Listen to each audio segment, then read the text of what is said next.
Ikaze ndi umugaragu w'amakuru pero nkaba ngiye kubagezaho amakuru akurikira.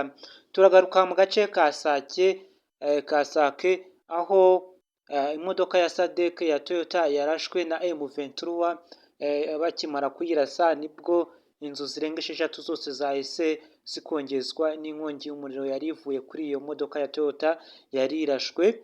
Turagaruka no ku makuru agaruka ku mpanuka yabaye mu kiyaga cya Kivu aho ubuyobozi bwa Congo cyane cyane abapolisi nibwo ubwato bugitangira kwibira baratabaje abari baburimo kugira ngo polisi batabare baza kurebera birangira barohamye. Ubu ngubu bamaze gutangaza ko abarenga ijana bamaze gupfa ariko RDF yarihuse, igisirikare kirwanira mu mazi barihuse baratabara, basanze bamwe bapfuye ariko batabaye abo basanze bakiri bazima bagihumeka.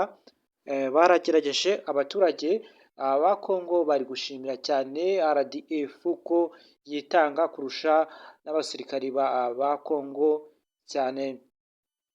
Andi makuru turagaruka mu gace ka Kibira cyangwa se mu Kibira aho ingabo z'u Burundi zakubiswe n'inkuba nyinshi zikaza gupfa nyuma y'abasirikari 50 bafashwe na RDF cyangwa se RDF bavuga ko na M23 aribo bakoze ibyo ngibyo babatwitse mu gihe gitoya bakaza gutangaza ko ari inkuba kubera igisebo abasirikari b'u Burundi barenga 50 baje gufatwa babajyana ahantu bababaza amakuru n'ibitero u Burundi bushaka gutegura ngo butere u Rwanda. Byose abo basirikari bafashwe baje kubitangaza kubigaragaza.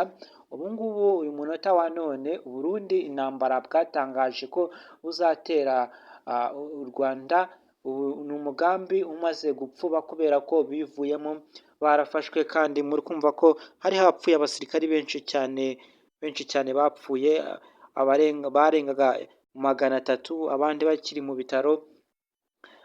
Ibi byose ngo ni RDF na M23 bari bateguye kubera ko u Burundi bwari bwijanditse bushaka gutera u Rwanda, noneho babaca inyuma babatwikiramo babapfubiriza umugambi bari bateguye.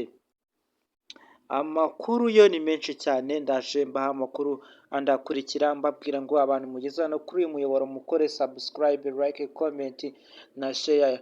Ibyifuzo n'ibitekerezo byanyu ni ingenzi kugira ngo muzajye mubona notification mu gihe twa uploadinze izindi video, mubonera amakuru ku gihe igihe cyose mba ndapudate. Ikindi nanone nyuma y'uko